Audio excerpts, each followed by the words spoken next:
Rise and shine just in time for NTV's Decision 2017. My name is Trevor Ombija. Always a pleasure having you with us. Listen, we have a lot to go through this morning. This is the point. A lot has been happening. There's been a boycott of companies. There's been...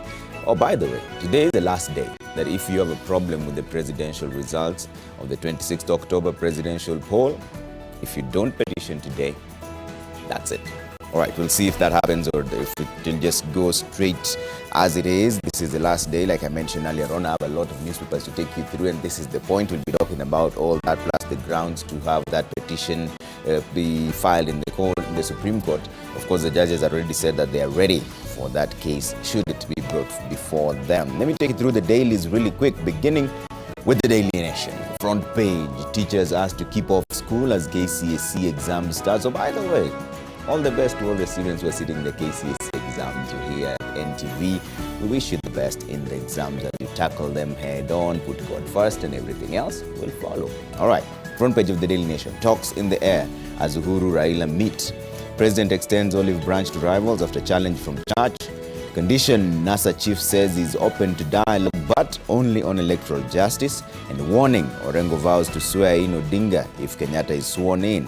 That is in page 4 of the Daily Nation. We have heard your message on the need for reconciliation, and I hope everyone in the congregation has heard it as well. That is a direct quote from President Uhuru Kenyatta. And October 26 poll case heads to Supreme Court today. A lobby group is today expected to file a petition at the Supreme Court challenging the validity of the October 26 presidential poll.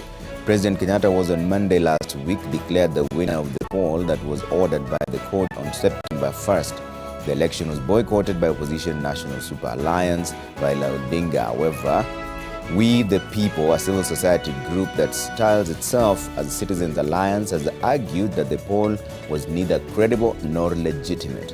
All right, they're expected to take the petition to court today. We will be following all those details for you to see whether it will happen, and considering this is the last day, if it doesn't happen today, that will be the end of that. Security beefed up as KCSE tests kick off today. Well, the Kenya Certificate of Secondary Education examinations kick off today under tough new guidelines. The examination in numbers, the number 12 is the number of the administrative police officers deployed in every examination center in 2 Baringo sub-counties.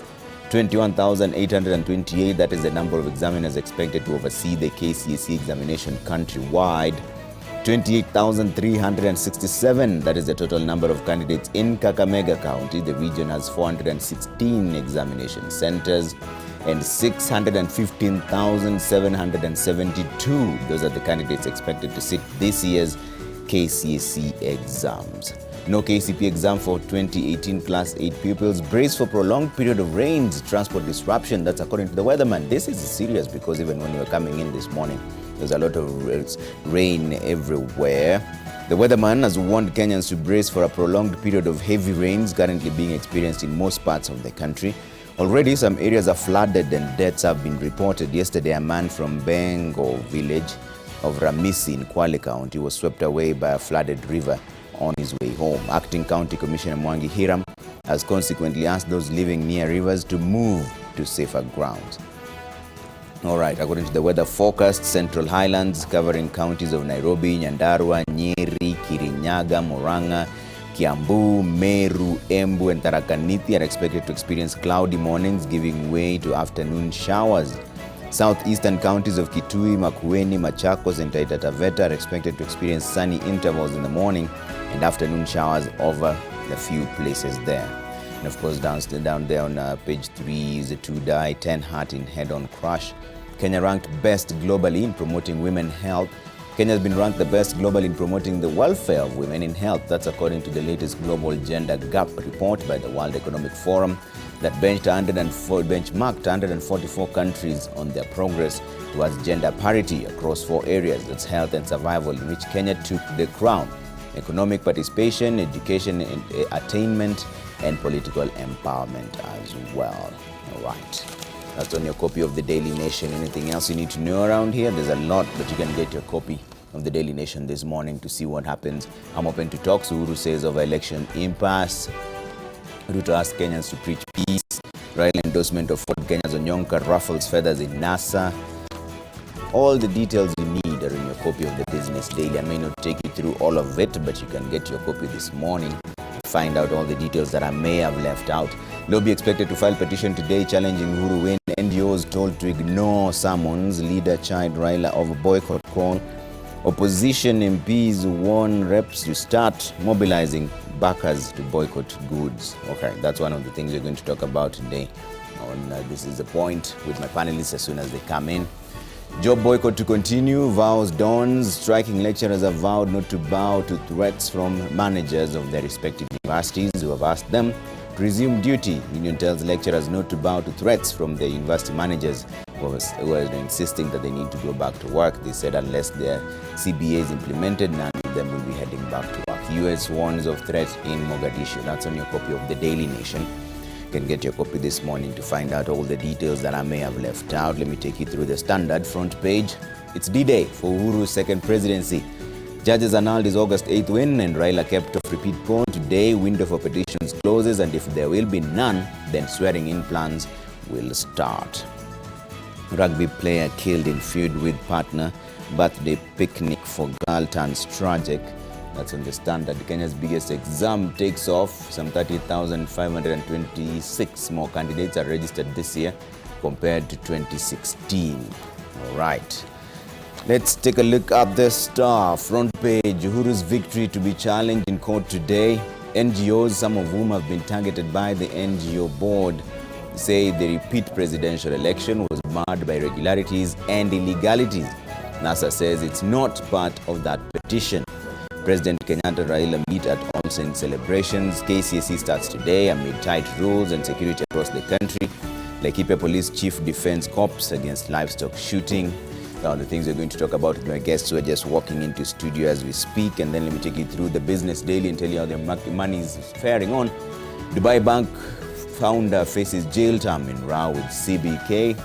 Kenya Orchards faces CMA fine. Medical degree causes gender gap narrows. 2018 ideal for rate cap law review. As on NSC after Safaricom boycott call. Mailu on the spot of staff hiring. You can get your copy of the Business Daily this morning to get all the details of how your money is faring. And we will see what else we have here. How can we improve ease of doing business? That's on the back page of the Business Daily. US job growth seen surging after stormy disruptions. All right, that is how the dailies are looking like. You can get your copy of the Business Daily, the Daily Nation today, this morning to see what else is in there as we discuss a lot more on This Is The Point. But before we get into all that, here's what we have on the news highlights. Wakati nilikuwa nainua mkono hivi nikisema sisi ni Wasamburu, si Pokot, sisi ni Wasamburu.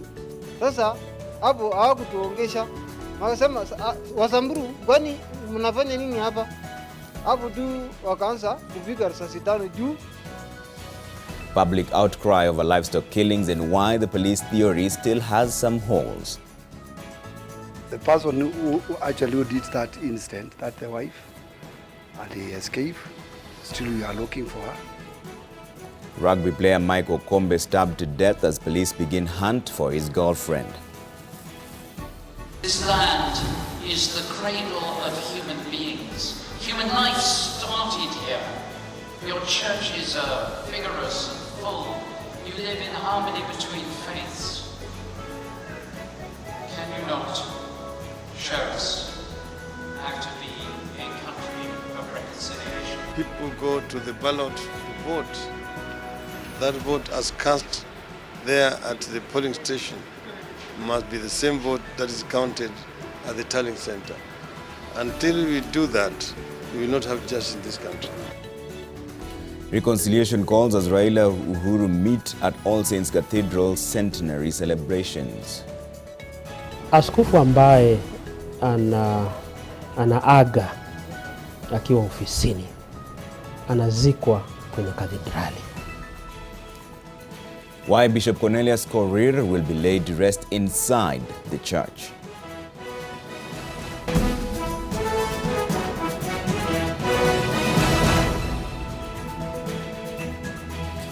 Thanks for tuning in. Before we get into the discussion this morning on This Is The Point, let's take you through some news making headlines today. A team of police officers have visited the scene of Wednesday's cattle killing in Laikipia North. And according to the residents, the police spent time cleaning up by collecting spent cartridges. Over 400 herds of cattle were killed in what the police say was illegal occupation of private property. NTV's investigative editor Dennis Okari has spent time with the herders who lost their livestock and files the following report. This is just one of the many carcasses here in Ratia, Olmoran location, Laikipia North. This is the Valley of Death. This is where it all happened on Wednesday morning when police came over this place and started shooting at the cattle which were being herded by the pastoralists who are here that particular morning. But to just give you a glimpse and a view of how this area looks like, it's a very, very large field. And around me, and as far as my eyes can see, these are homes. According to the police statement, they say that this was a private ranch. Apparently, it's not really a private ranch. It's a community land, and all the communities around this particular area come to graze their animals. As we walk around, again, as far as my eyes can see, far too many carcasses around here can't even begin to count. They're scattered all over the place. But the herders are saying that the APCs came from that direction over there that morning. We'll see the trucks of the APCs making their way here. And these are just the trails of the APCs that came in that morning. I've been able to see some bullet cartridges. And let me just try and locate where I saw the first one. There's so many around here. There's one I saw somewhere around here.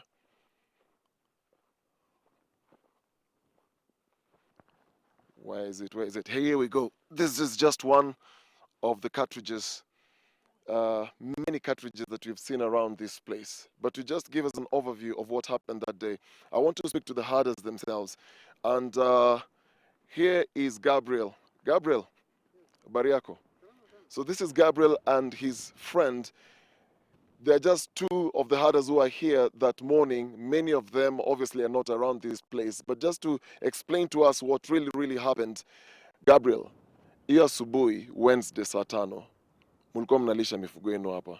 Yes. Polisi wanasema kwamba kulikuwa na ufiatulianaji wa risasi kati yenu na hao. Ndio maana mlikuwa mnatumia mifugo yenu kama vizuizi na ndio maana walipiga mifugo yenu risasi. Ni kweli? Ndugu yangu, hiyo ni uongo. Juu sasa ukiangalia mahali kama hapa, uwanja kama hii, na kuna vijiji hapa ambaye inatusunguka. Tunaweza aje kulisha hapa na bunduki. Tunaweza aje kulisha. Kitu kingine, uwe ng'ombe ikikuja kwa hii tukilisha kwa hii uwanja, huwa tunapitia kwa senda hili mara ni senda kabisa katikati ya town. Hiyo njia hii ng'ombe inateremka kulala huko chini ya town na inapitia hapa hivyo. Na tunakuja kulisha tu hapo mahali open kama hii. Hapo sasa tulikuwa tunapitia hapo, tunapitia aje na bunduki hapo. Polisi walikuwa wakitoka pande huu. Sasa sisi tuliona kiparu, tulikuwa tunanyunyisia ng'ombe kwa ile mahali hapo chini. Sasa ng'ombe ilikuwa inasanyika tu kulisha, yani kukaa tu hapo hivi kukula nyasi. Wakati tulisikia yani gari ikiguruma, sisi tukafikiria kama ni tarakta ama gari ya ile ya kawaida. Tulistukia magari inakuja tu hapo chini ya hii mamiti. Kulikuwa na mtora pale. Wakati tuliona ni kiparu, na huwa tunasikia kiparu huwa inasunguka. Tukakuja tu tukakuja kama tunaendea tujue ni nini wanataka nini. Juu si kawaida tuone kwa hii mbokani. Huwa tunaonanga tu ikipita barabara inaenda huko chini. Sasa ilikuwa ni si jambo ya kawaida. Tukakuja sisi tukaasha ng'ombe, kulikuwa na ng'ombe ambao tumeingisha kwa hiyo mahali ambao tulikuwa tunanyunyizia. Tukaasha hii ng'ombe, tukakuja tu tukatoka hivi. Sasa tulikuwa tunataka kukimbia, yani atuongeshe ni nini mbaya. Wakati tunakuja kuna kifaru moja ambayo ilitangulia kuvuka hiyo mtaro. Hiyo mtaro mahali maji. Ikavuka, ikasimama.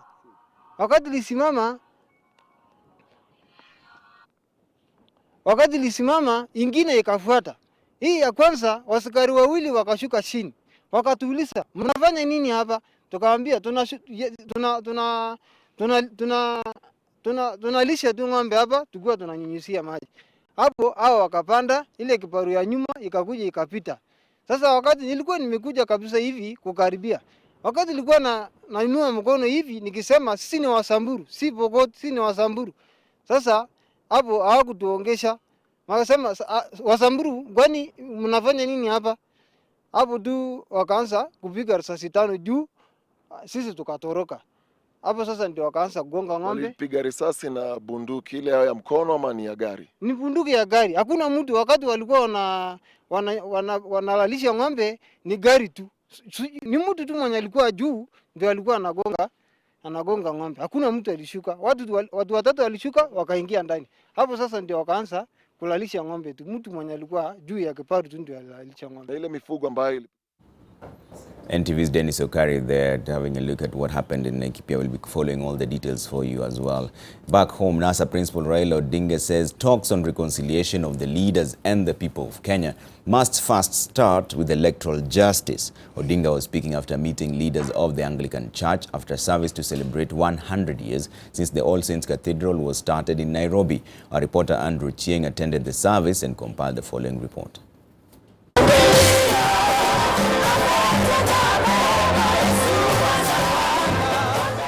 100 years ago, the All Saints Cathedral in Nairobi opened its doors to congregants and Christians for worship, and since then, every Sunday, Anglican faithful have gathered here to pray. To celebrate this milestone, the church held a centenary service today, attended by 3 of the most important leaders in the country at the moment: President-elect Uhuru Kenyatta, the leader of the opposition Raila Odinga, and the Chief Justice David Maraga. We pray for the Holy Spirit. The chief guest of the service was the global head of the Anglican Church, Archbishop Justin Welby. It is the first time since the fresh elections that the leaders are together, and in this service, though all of different faiths, sang and worshipped together. The sermon delivered dwelt on reconciliation and the role of Christians, especially in times like this when the country is sharply divided. This land is the cradle of human beings. Human life started here. You have the gospel and you've shown us how to live it. Your churches are vigorous and full. You live in harmony between faiths. Can you not show us how to be a country of reconciliation that we may learn?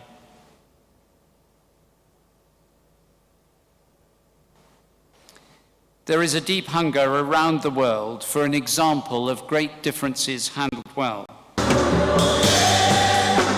It has been difficult getting the two main political sides talking, as both disagree on so many issues, but the Archbishop urging all Kenyans to live according to the principles of Christianity. A Christian people will be reconciled reconcilers.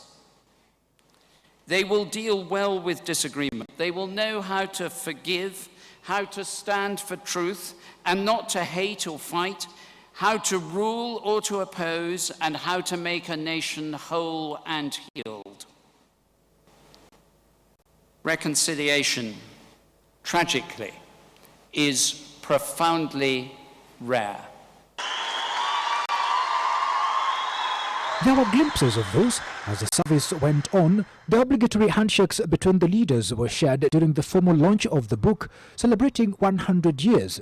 Yet it would appear that more needs to be done. In so many countries, including my own, including this one, there is a need for reconciliation. It must become part of our DNA, part of Kenya's DNA. I'm not talking about results and outcomes of elections. That would be interference by me as an ignorant outsider. But I'm talking about how disagreements are dealt with, because that is the call of the pastor, as has been shown by the churches and many, many others in this land. I'm not calling for mediation, but for the steady and long-term work of building structures of reconciliation, the capacity to deal with the nation's challenges in a way that brings peace and a future, even when there is deep disagreement. I think we heard your message of reconciliation, and I hope that every single person in this room has also heard that message. Everyone included Raila Odinga. At the end of the service, he met the leaders of the church separately, but says reconciliation will only come if there is justice in the country. Kenyans must get justice. In other words, if we talk about electoral justice, the votes must count. When people go to the ballot to vote, that vote as cast there at the polling station must be the same vote that is counted at the tallying center. Until we do that, we will not have justice in this country. And as the church celebrates 100 years since it opened its doors to the congregation, the country and the population it serves remains divided along ethnic and political lines, and hopefully the sermon that was delivered on reconciliation will bring the people together. Andrew Ochieng, NTV. And away from that, the opposition coalition NASA has threatened to stage a simultaneous swearing-in exercise that will see both Raila Odinga and President Uhuru Kenyatta sworn in as presidents should its strategy of stopping the ceremony flop. NASA has rejected the re-election of President Uhuru Kenyatta after its candidate Raila Odinga withdrew from the race. The opposition maintains that either a fresh credible presidential election be held after 90 days or Odinga be sworn in as president. Enoxicoli has more. Hii kitu wakati huu tumeichora kabisa. Nataka mnisikie vizuri. Wangapi wanasema resist? Wangapi wanasema resist? Migori, Homa Bay, Kisumu, NASA has just embarked on its journey of drumming up support for the boycott of products offered by companies deemed to support the Jubilee administration. Kibera was the first station for the NASA train. Sasa tunasema tuna resist Safaricom. Tunajua hiyo ni kampuni ya Kenya, si ndio? Lakini wamekosea wa Kenya. Sio kwamba sisi sio wazalendo. In fact, we are greater patriots than the criminals who have made injustice to become law in this country. Safaricom is among companies NASA has blacklisted as those directly or indirectly aiding election fraud. Others include Bidco Industries and Brookside Dairies.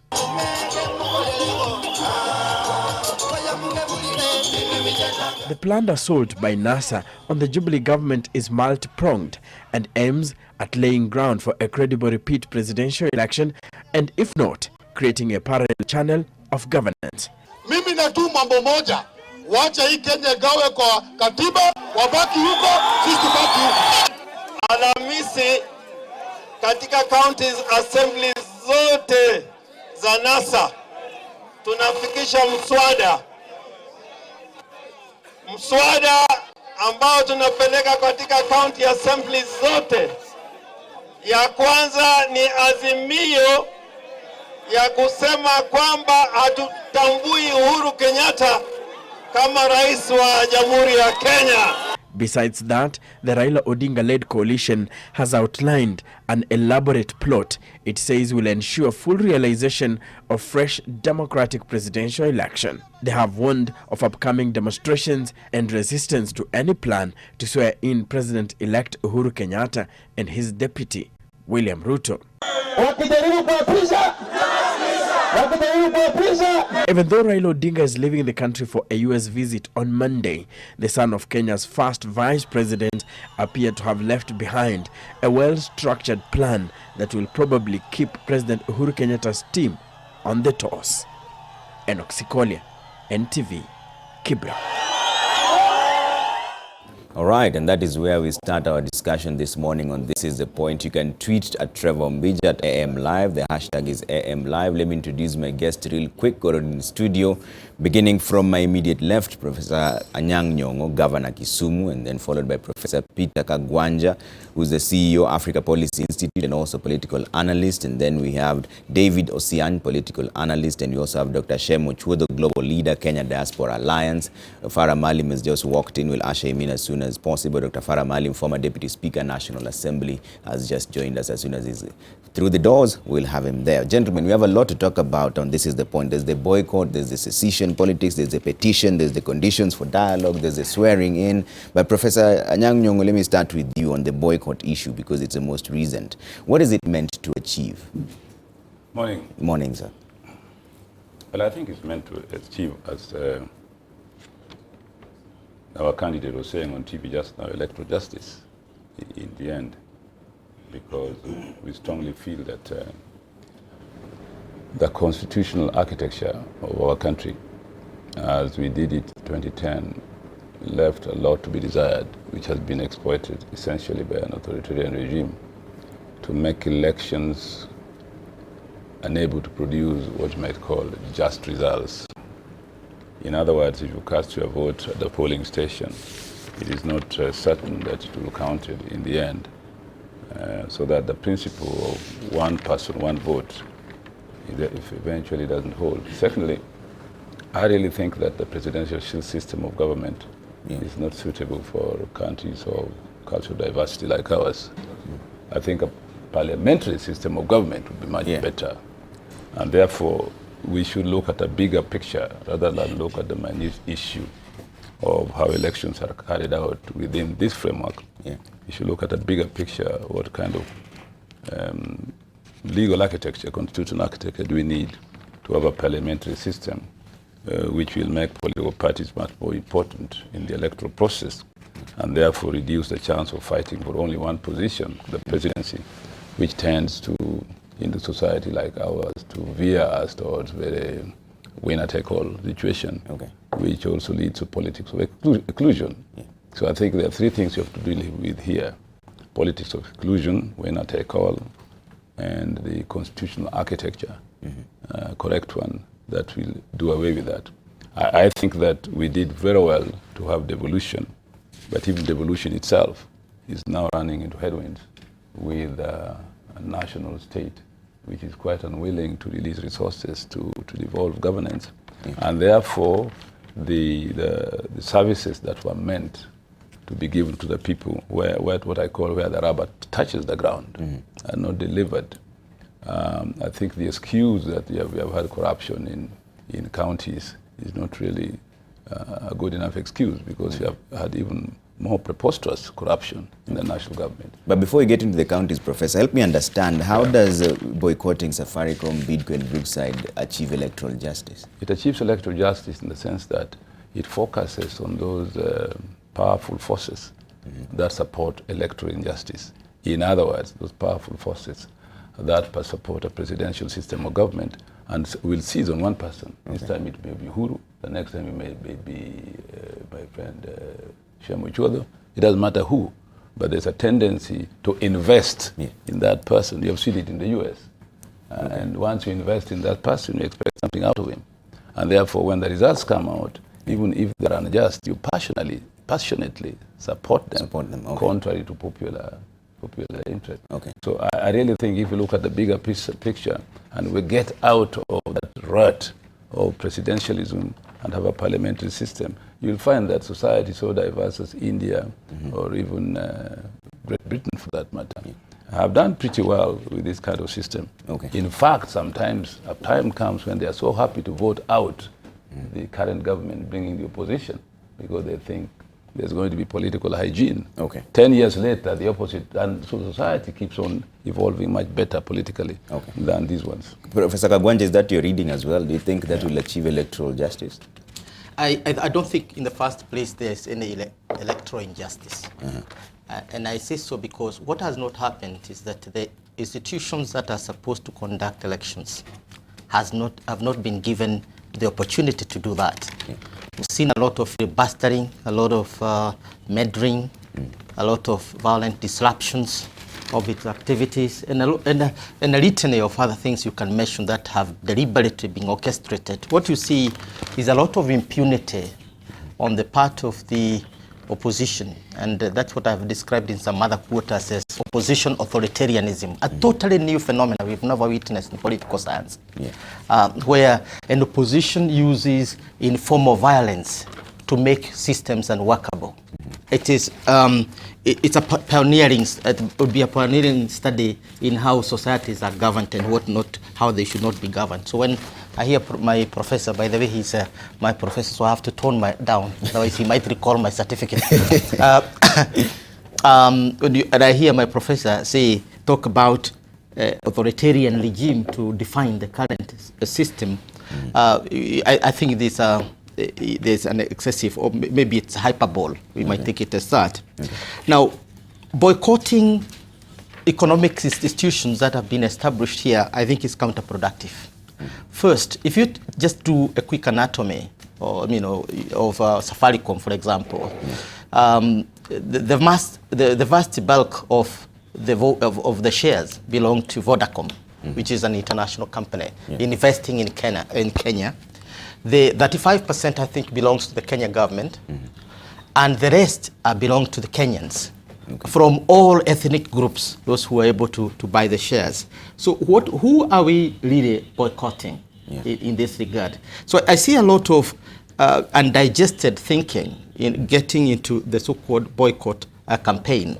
But it is understandable. Two theses have been portrayed about this. One is the extortionist thesis. You want to coerce these companies in order to feel that they can make profit, to agree to cede with some money. And we saw that in Dominion in Nyanza itself. The second thesis, of course, is that you want to follow the Chilean route, where you bleed the economy until it's on its knees, and then you're able to force negotiations. That is the Chilean process that was followed. I know Prof is very keen on the presidential system, and I know we had this debate in 2009 and 2010, quite intense in the papers and otherwise. I don't believe myself in the presidential system, in the parliamentary system, because it brings readers who are not accountable to the sovereign.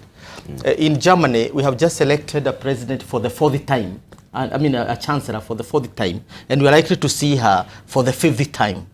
I think what we wanted in Kenya is a more accountable, more predictable system. And in a place where we don't have a sovereign, like Queen Elizabeth or the Emperor of Japan, parliamentary systems don't work. What they will do, and if you look at the 2009 draft of this constitution and why it was defeated, it is because it argued for a prime minister who is not elected by the people, the sovereign, and a president who becomes a figurehead but elected by a popular vote. That is why it was defeated. Two, it gave us two centers of power that made the system unworkable. So I don't think parliamentary system has a future. What has a future is a system that we might think out, and this is where Professor Anyang comes in, the question of inclusion. You cannot have a government that exclude a person who won 600 million of the Kenyan vote. That will have that in itself, from whichever angle you look at it, has a problem. Now, the issue is how do we re-engineer our constitution within the presidential system as it stands to ensure that even if you lose the election, you still are able to administer your population, to deal with your supporters within the established system. The resist thing is basically a manifestation of that dissatisfaction. Before I bring in David on this, let's cross over to Mombasa. Here's what else is happening. KCC exams are kicking off this morning, and Mwangangi is following the details in Mombasa. Mwangangi, how is it looking like there?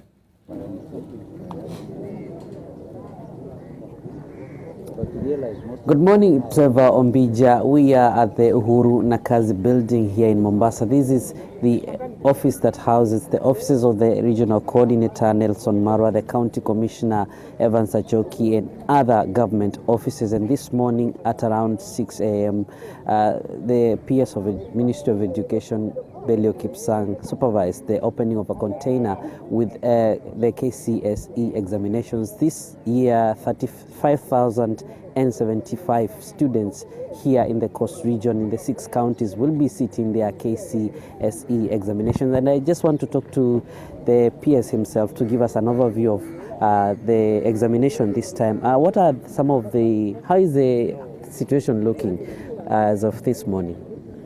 I think picking from what we did last week when we were administering the Class 8 examinations, I think it went very successfully. And out of the experience that we were able to acquire last week, we look forward to the next 24 days, which will be more fruitful and more successful to ensure that our children are able to do an exam in a conducive environment, that they will be able to get the results that they deserve. And we assure them that each one of them will be seeing the examination paper of this morning for the first time. because we were able to put in elaborate systems to ensure that our examinations are adequately protected. We worked very closely with other government ministries. Ministry of Interior has played a very critical role in terms of coordination. You know, they are the coordinating unit at the county level. They are the coordinating unit all the way, and therefore it is easier when we are able to work together with Ministry of Interior. We've also worked with Ministry of ICT because most of our installations are dependent on technology, both in primary and as we do the secondary examinations. This examination, especially here at the Coast Region, it comes at a time when there have been a lot of rains and some areas we understand are flooded. Could you confirm maybe that the materials have arrived in all the required areas, and what arrangements maybe you are making also countrywide? We are well deployed. I know last week we had some little challenge at Kinango because of rains, but we were still able to deliver the examinations. This morning we have been engaging with our colleagues in that region. I have also engaged with the regional coordinator of education in the northern Kenya, where we also had challenges last week, and they have given us assurance that all is well.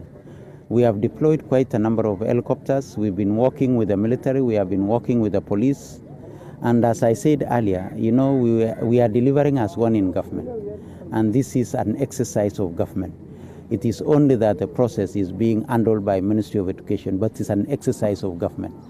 And therefore, government has been able to avail to us all that which we need, including helicopters from the police, from the military, from all the other agencies that have helicopters, KWS, and all the people, so that we can be able to ensure that our children do their examination in an environment that is good. Here in the coast, in Kwale, we have deployed a chopper, so that in case of any emergencies that require such facilities, then it is available. But as you can see this morning, we've been informed that there was no rains in this region today, and therefore it is going to make it easier for us to deliver the examinations today without any challenge. But across the country, I can tell you that we as the ministry and government, we are deployed across the country. When you will be watching your news in the course of the day today, you will be seeing quite a number of our cabinet secretaries, my colleagues as principal secretaries, that we are all across the country to ensure that our children are able to realize their full potential. Maybe as we conclude, in Lamu County, will you be making arrangements maybe for a chopper? We understand the county is very vast, and issues of security maybe? As I said, we have deployed already a chopper in this region, which will be able to take care of any emergencies that will arise from this region. And therefore, including Lamu, whichever place that will require such deployment, I can assure you that we are prepared. Government has adequately facilitated the Kenya National Examination Council to be able to administer an examination in an environment that will make it easy for our children to do their exam.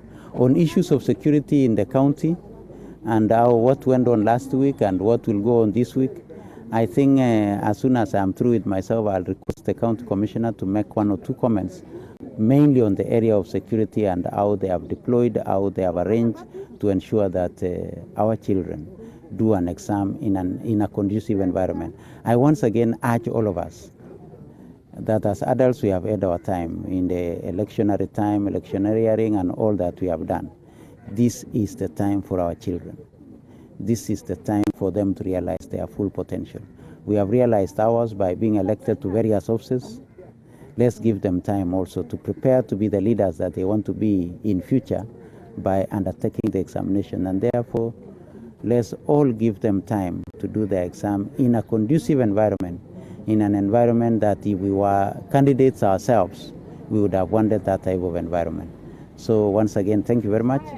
And maybe in terms of integrity, before I let you go, maybe PS, we understand there are some features you have put this time round that were not existing in the examination to ensure that there is no cheating. Would you mention some of them?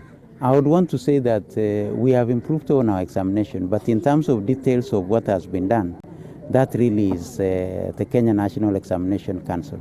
Today we are all here to witness and to be able to monitor the examination.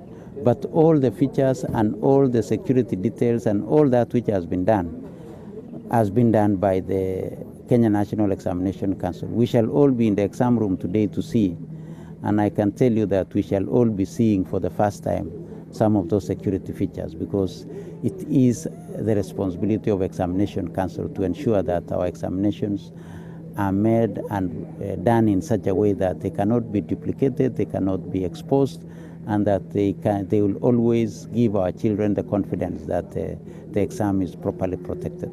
Thank you. Thank you. Maybe, Bwana Choki, very briefly, in terms of arrangements for the Mombasa County, what are the arrangements? Yeah, for Mombasa County, I want to confirm that this morning all the containers, the 6 containers have been opened, and all the examinations have been released to the head teachers. All the examination centers will kick off. We have deployed security officers adequately to cover all the examination centers, so we are ready and set for the month-long examinations. And also, I want to undertake that we will do our best to support this process. We will be available, we will be committed, we will be ready to give any support that will be required of us, so that we ensure that this examination goes on as programmed. Yes. Thank you. Thank you. That is the County Commissioner Mombasa, Evans Achoki, and the PS Education. They are giving us an update on the examination, and head teachers on the other side are just picking their examination materials to take them to the centers. And of course, on the other side, I don't know whether Karim Rajan can just capture so many security officers on the other side also waiting to escort the materials to the schools. So that is the quick update on the KCSE examination here in Mombasa, and of course we will be visiting many of those centers in the course of the day to see how the situation is going on. For now, over to you, Trevor. Thanks, Peter. We wish all the candidates all the best from here at NTV. That's Peter Mwangangi speaking to us from Mombasa. And David, I was coming to you. Let's make brief points because we have so much to cover and we not enough time. A Deputy President tweeted on the 3rd that as GOK, we ask all companies to continue to partner with Kenyans, pay taxes only to KRA, and reject the extortion scheme styled economic boycott. He's calling it an extortion scheme. Well, I think the presidency, that's the president and the deputy, are caught in between a rock and a hard place. On the one hand, you go to Mombasa and you tell the people in Mombasa not to pay taxes to the county government, and then suddenly now when NASA has opted for this, then you push for, you come up with another narrative, a counter narrative to what you had earlier said. Now, Professor Kagwanja had said that there was no electoral injustice in the first place. But Professor Kagwanja knows very well that justice may be administered by a court of law, but it is important that every party feels that justice has been done. It is one thing to administer justice, it is another for everyone to feel, or the offended to feel, that justice has been done. So you have half of the country that feels there has been an electoral injustice. This half of the country has been able to quite demonstrate. There has been at least a level of demonstration, as I said last time, judicially and empirically, that there was indeed an electoral injustice. Now, in the event that you are unable to listen to them, when you close the channels of civil electoral contests, they have to then revert to what they speak best, or a language that the government can best understand. So NASA has decided to speak the language of pain, pain in the bank accounts and pain in the pocket. Pain in the pockets for the companies that they feel are associated with the government or are legitimizing the government, against whom they feel have meted an electoral injustice. The end result, therefore, has been the enlisting of these 3 initial companies with a promise to enlist many others. This is what happened in South Africa. In South Africa in the 80s, there was the disinvestment movement, which aimed at not doing business or engaging with companies, foreign companies, that seemed to have been legitimizing the apartheid system. And it worked. So if the people are unable to address you in a language that they think you can listen to, then they decide, at least the political leadership decides that this is the way out. Now, ultimately, this is, as Professor Anyang Nyong'o said, entirely about exclusion versus inclusion debates. The inclusion-exclusion debates have been on in this country, with a part of the country, and quite vast parts of the country, feeling that they've been systematically excluded over time, as others enjoy the fruits and benefits of inclusion and being part of the regime. You know, and these benefits don't seem to have been spread, countrywide. So then that has forced at least the Prime Minister, the ex-Prime Minister, to try and fix this problem. Let's speak to them in a language that they best understand. Let's speak to the President through his very own company. Before it is even a country thing, let him feel the losses at his doorstep. When he will have felt the losses at his doorstep, he will only imagine what more could happen. And that way, we are able to get to a point of engaging towards fostering democracy, and beyond that, trying to get the electoral justice that Kenyans Many look so at it need. like, instead of engaging in electoral justice, like you're saying, it's more of an arm-twisting tactic. So that when they feel the pain, then they start saying, okay, come, let's But talk, that's why I'm saying there's only one way of engaging in civil electoral contests, and that way is through an election. When you feel that the electoral process doesn't seem to be fair or is already predetermined from the onset, and that the body that ought to independently manage this process is captured by the state, you revert to other models and means of bringing the other contestants to the table. Now this has, for NASA, this seems to be their option. Okay. Yeah. Dr. Shem, very briefly, what do you make of the boycott of certain products and companies? Trevor, allow me also to add my voice to wish our students who are taking exams today, KCSE, across the country in the exams. Allow me also to compliment NASE's government and Council of Governors for having resolved a long-standing problem last week. Also to compliment Professor for imagining that I would one day lead this country, Professor Nyong'o. Thanks for that with a light confidence. Touch. All right. Having said that, on the aspect of boycott, I on the one hand, I want to compliment NASA that I'm a firm believer in non-violence. So given what other alternatives are, I think boycott is a fairly acceptable way to register discontent. But when I see my good friends, Honorable Senator Orengo, dressed in military jargon like an army general, I cringe because it gives the impression that this is a group working towards going to the forest. I don't think anyone wants to go that route. Was that really military regalia? Yeah, that regalia it was just a hat. Well, Trevor, it's not just a hat. It was not even a beret. You saw Honorable Orengo was different. He was wearing a different uniform. Bring out that picture. I'll ask my director to bring it on the side so that we talk about it. To be fair, Trevor, about 2 weeks ago, we were castigating the Jubilee ladies for dressing in army regalia. I don't think what some of the NASA leaders are doing is any different. So we must condemn it also in the same way we did condemn the Jubilee ladies who are dressed as if they prepared for war. I don't think that's the language you want sent to Kenyans. But having said that, in terms of to what extent the boycott will be successful, I think it all remains to be seen. You know, in the past, there was a problem, we have, as we talk of diaspora, we have also domestic diaspora. Those who live in Nairobi or in Mombasa or in Kisumu but come from mashinani. In the past, they kind of shied away, or they had good reasons or excuses for not sending money to their families.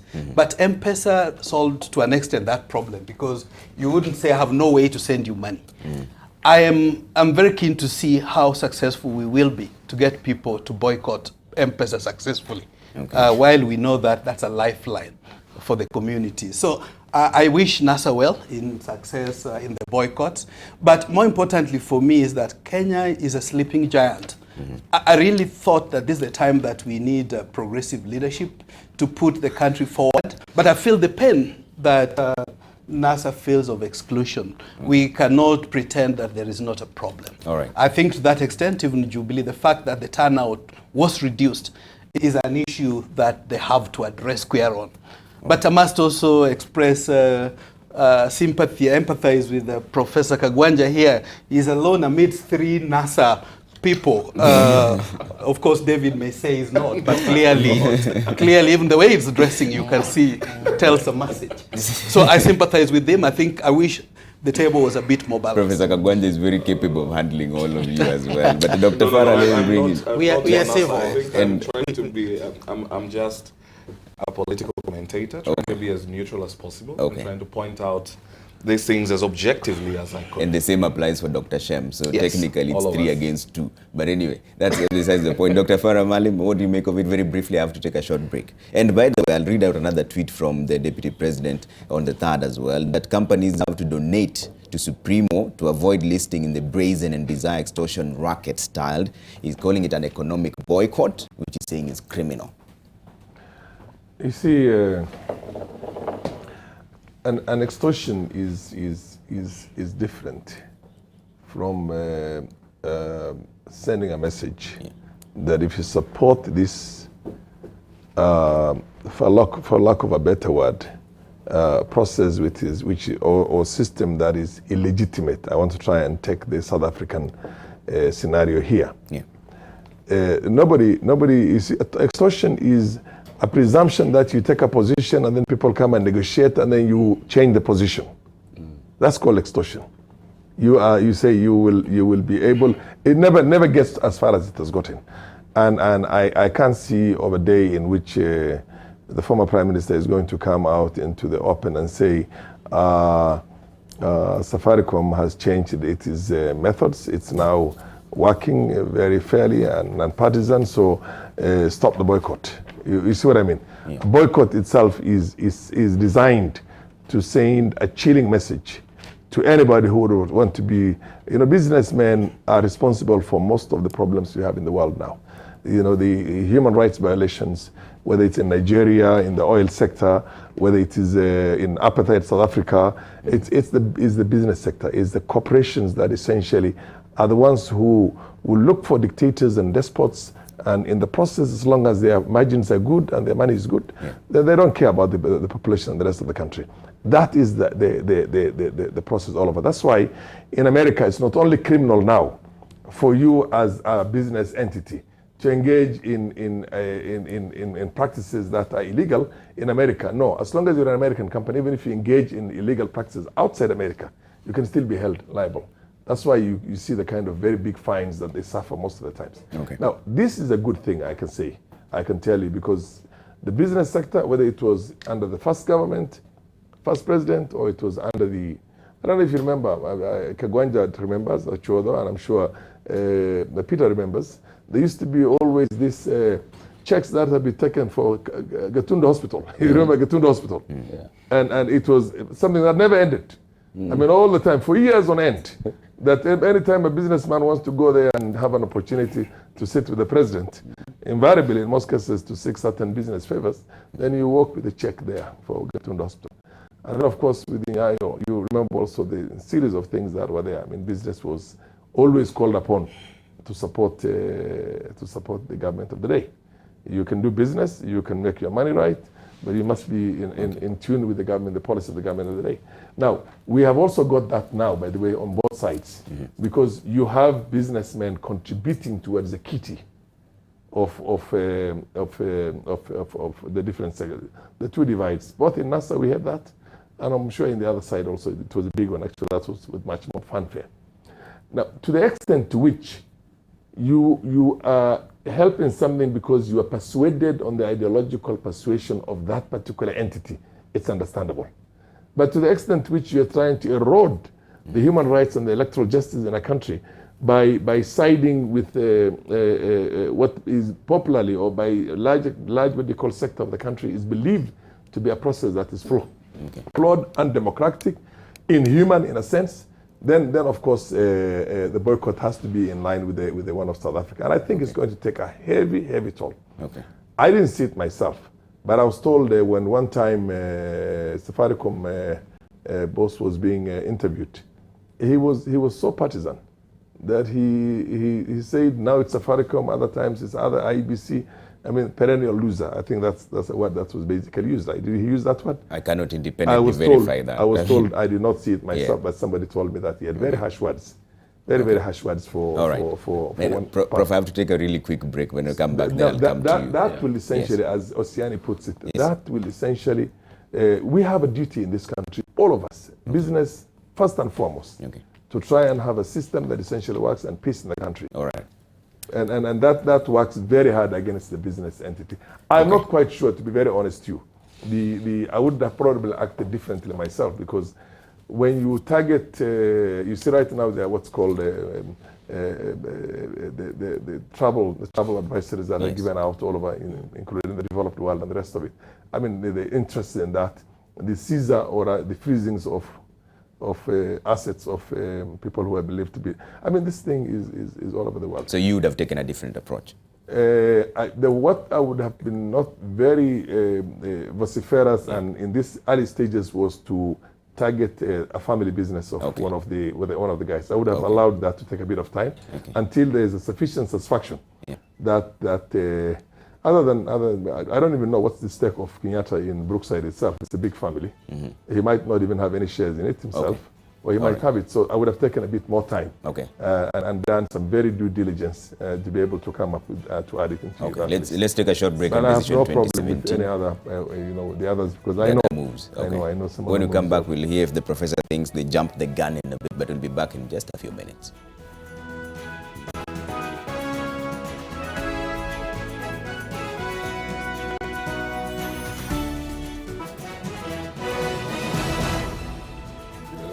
Well, thanks for staying with us. This is Decision 2017, and this is the point. Professor, you wanted to jump into this, and I've seen a lot of tweets of people wondering that some of your own supporters work in these industries, that you're calling for a boycott, or are they just collateral damage in this case? It's not a question of personal relationships. No, it's a question of principle. And when you're pursuing a principle, of course, there are certain sacrifices that you have to make. I mean, I remember in the 80s,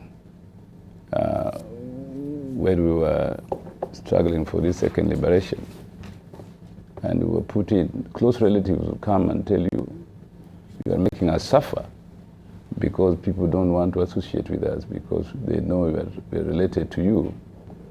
Some people even lost jobs because of that. But I was telling them that it's worth making this sacrifice because in the long run, we're all going to be better off. This system is not good for us. But in the long run, if people persevere, they will see the positive outcome of what we are doing. But let me use this, to go to this word extortionist. It's a very emotive word. It simply means that those who talk about boycott, this particular form of boycott, are being extortionist, are just being emotional, and they are hurting. So they have to use words like those to dismash or to discredit the move, which is normal in politics. But I don't think that it is a correct interpretation or it's a correct analysis of what's going on. It's not an extortionist at all. I think what Farah was saying, if you do something and you wait to be approached so that you can be given money and you drop the thing, that is extortionist. But I don't think this is what NASA is doing. Very far from it. So very far from reality. So you can go on pleasing yourself that you call this thing extortionist like the deputy president does. I think he's in a better position to use extortion because of power. But he shouldn't outsource that behavior to NASA. The second thing I was going to say is the idea of sovereignty. I think my former student Kagwanja got it wrong. We are not answerable to the sovereign in Kenya under our constitution. We, the people, are sovereign.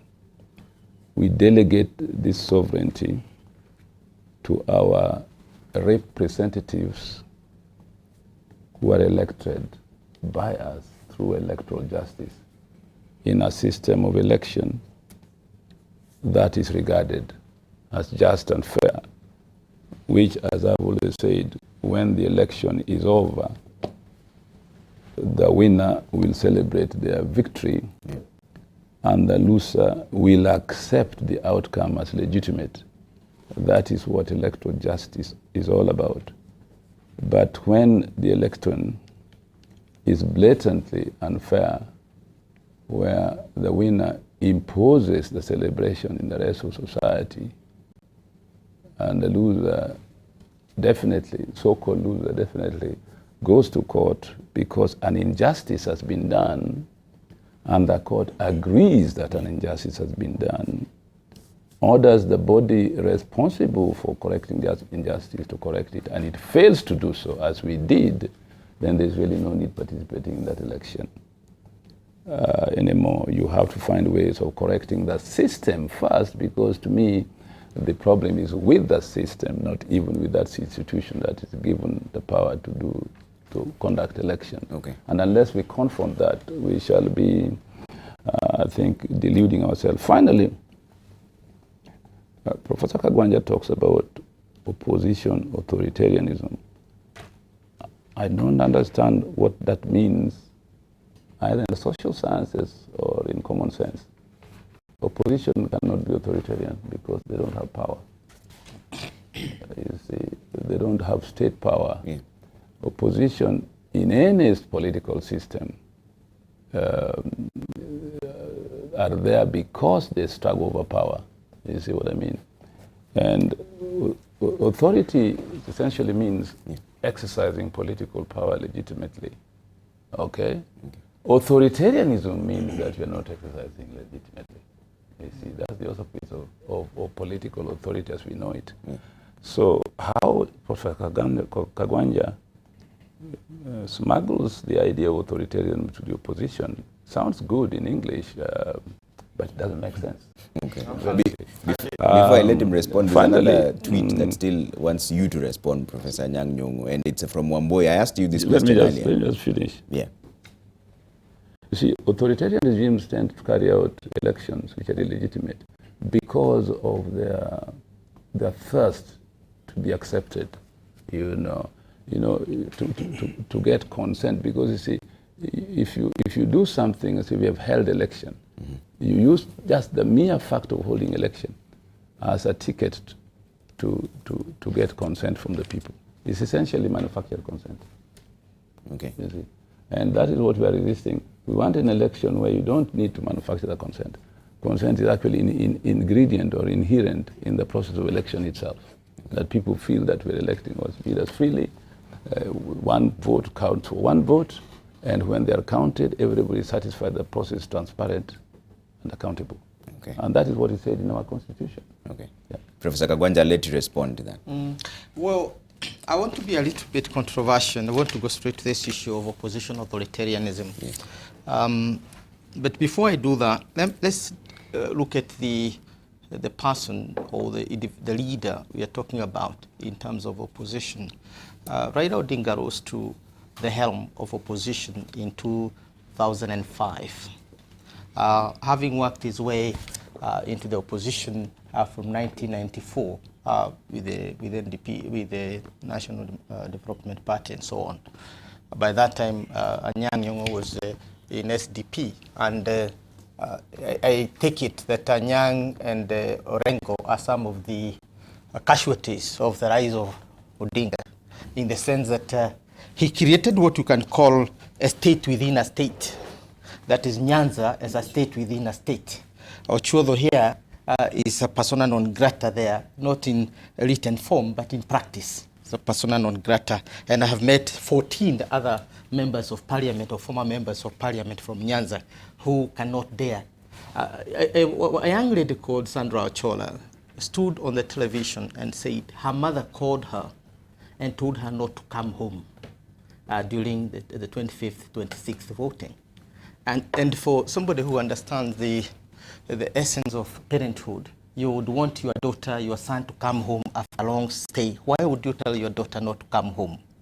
The reason is simply that from 2005 to date, Raila Odinga has managed to transform Nyanza into a garrisoned region, which is basically what I'm calling a state within a state.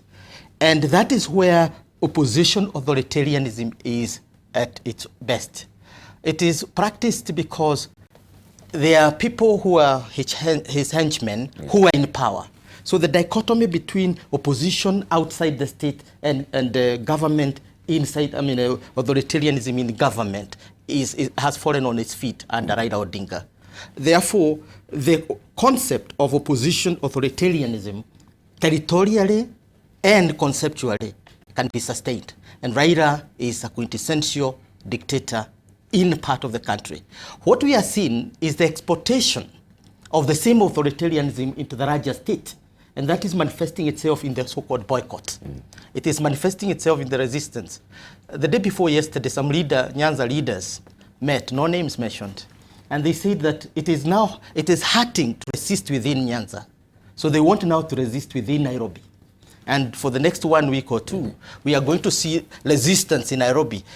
In other words, an attempt to export the muscle, the authoritarianism, the tyranny of the opposition into the rest of the country. That's how I perceive it. Okay. Second problem, very quickly, is that we have no electoral injustice. All countries will have electoral problems. Yeah. If America is 200 years plus old, and we had the 2000 debacle, where somebody, Al Gore, had to shout in the middle of a media interview that here is America where every vote counts. And George Bush says, Jeb told me. Yeah. So Kenya is not really an exception in terms of that. To use the word electoral injustice is basically to coin phrases that, again, are good in the mouth, yeah, but not having any substance in them. The problem we have is a leader who can never, ever accept defeat at any lot. And that is not in politics, even in social affairs. Raila Odinga cannot accept any. In 1992, he said his father was rigged out. And in 1997, he said he was rigged out. He came number 4. In 2007, he marched the street, he was rigged out. In 2013, he was rigged out. In 2017, August, he was rigged out. In 2017, October, he boycotted, but he still claimed he was rigged out. Now, look at the opposite. Kenyatta lost 1997, he lost the election to Mwehia. He accepted defeat. In 2000, he lost to Kibaki. He accepted defeat. Now, we are dealing with a person with a chronic problem with the democracy. Okay. Farah wants to jump into this real quick. I'll leave out the two political commentators because now this is getting into the real politics in the house. Prof, sometimes you would do injustices also to even the name Prof itself, and you're such an accomplished guy in your field. I know so much, but you have been blinded so much. No. Now, just let me explain to you. In 1992, I was there. That's the first time I came into Parliament with Peter. And nobody claimed that Jaramogi was rigged out. No. Actually, he was not even number 2. He was number 4. But it was number 3. He was number 4. Yes, because Matiba had more votes, and of course Kibaki also had more votes. Yeah. But what we all claimed is that Matiba was rigged out. Yes. We were fighting for Matiba that time. We were in Fort Kenya. Hang on a minute. Yeah, just hold your. You see, Prof, for you, as long as we are saying Matiba deserves the place, or Kibaki deserves the place, or Uhuru deserves the place, then you have no problem. You think it's a birthright. Just a moment. That's unfair. Hang on a minute. Just a moment. The moment the same. Let him finish. Yes, sure. You see, we fought very hard for Matiba that time, and if Matiba had not been stopped from campaigning in certain parts of the country, okay, Matiba had defeated Moi. We believed that ourselves. And if it was not actually he was given that access to these places, the margin would have been big. Because I remember when Moi had 1.8, Matiba had 1.4, Kibaki had 1 million, Jaramogi had only 600,000 that time. You remember that time? It's actually less than 1 million. Less than 1 million. I can't remember how much less than 1 million it was. So the point is that is how it was. In 1997, when Raila ran as NDP, he never said that I was rigged out. He supported Kibaki's petition. Yeah. Hang on a minute. He supported Kibaki's petition that time. In 2002, he supported Kibaki, everything, lock, stock, and barrel. You know, he literally took everything out. Jaramogi also had his own share of supporting Kenyatta. I mean, at independence. He was the guy who was out there and who said Kenyatta and Uhuru. Actually, other guys were saying Uhuru and Kenyatta. He said Kenyatta and Uhuru. To the extent whereby he actually did a blasphemy, because in my faith you can't refer to a person as our God. But you see, Professor, let's record history in its own perspective. Yeah. In 2007, yes, I will tell you that it was rigged out. You will privately accept me that it was rigged out. I know you will not accept, because you know the moment it comes to somebody from the mountain and somebody else, list of all somebody from the lake that far away. I voted Tambobek. He's not from the mountain. Okay. The moment Shem wants to jump into this, you close all what they call logic and rationale. Yeah. I mean, it's not fair, to be very honest. I think these are the kind of things Kenyans need to talk about. Okay. The 2007 was contested. I can tell you for free, Raila won that election. He was rigged out. And you can talk to insiders, everybody who was involved in that. All right. 2013, I firmly believe that I'm not sure if he won the elections, but in the very least, there was going to be a runoff. Okay. And that one also was done in the manner it was done. In 2017, the courts had said they have already given their powerful verdict on that. Okay. When they say systematic and systemic illegalities and irregularities, you think those illegalities and irregularities were made by machines? Okay, you made your point, Dr. Let's bring in Dr. Shem on this, yes. Trevor, just a little correction. Yeah. The good professor was saying, I'm certainly not one of those who were ostracized in Nyanza. Mm-hmm. He's one of us now. He's not No. I go home easily. So you're not a persona non grata. Soundly. I have meetings in Homa Bay town, which is my base. Okay. So, I should also add, and I haven't had opportunity to meet President Uhuru or the former Prime Minister Raila, and I have no complaint about that. But having said that, I'm not too sure I have reason to meet either of them, at least for now. But unless, of course, they are meeting in a national dialogue. But having said that, I should also add that I have never lost any election. In my territory. I've always been just rigged by the headquarters. So like in 2007, I won nominations, and then as we are celebrating midnight, the powers that be announced in Nairobi have been disqualified. So my disqualifications have been at the headquarters, not with the people. So I don't really have a problem with the people. But having said that, that's not to say that, yes, the people of Nyanza have worked very hard to bring multi-party in this country. But they forgot to take it to Nyanza. So that's for a fact. To that extent, I agree with Professor. And some of us are determined to ensure that multipartyism cuts across the country. But also having said that, I didn't want to lose, when we were talking about the economic boycott, I would be very keen to know from NASA, why are we boycotting Safaricom? Why are we boycotting Bidco? Why are we boycotting, which is the other one? Brookside. I think it would be only fair that we lay the figures so that Kenyans can understand, not just being morons to follow that you boycott these products. But also, that's not to underscore the fact that, yes, we're staring at a problem. The aspect of exclusion is real. The problem of attitude, there are communities that feel they're special, they deserve a seat. And President Uhuru and Deputy Ruto are not helping. I saw the first appointment last week of leader of, I think, Kenjan. And in one network where I am, a diaspora network, while one member tried to congratulate, the response of the others was that, yes, she had to be from this part of the world. And then to worsen it, she had an award, OGW. Then another person asked, what has this lady done for this country? More than Isaac Omolo Okero to deserve a national award, which Okero doesn't have. Now, these are things that we must face square on. Personally, while working for the government of Rwanda at one point, a former minister in my sector visited. And while chatting with my former boss, he told him, look, you know, by the way, your guy here is the one who inducted me into this sector. Then later, my minister was asking me, Shem, how come you are the one who inducted the minister in the sector and you can't be? I did say it's not just the minister, even his PS I'm the one who inducted him in the sector.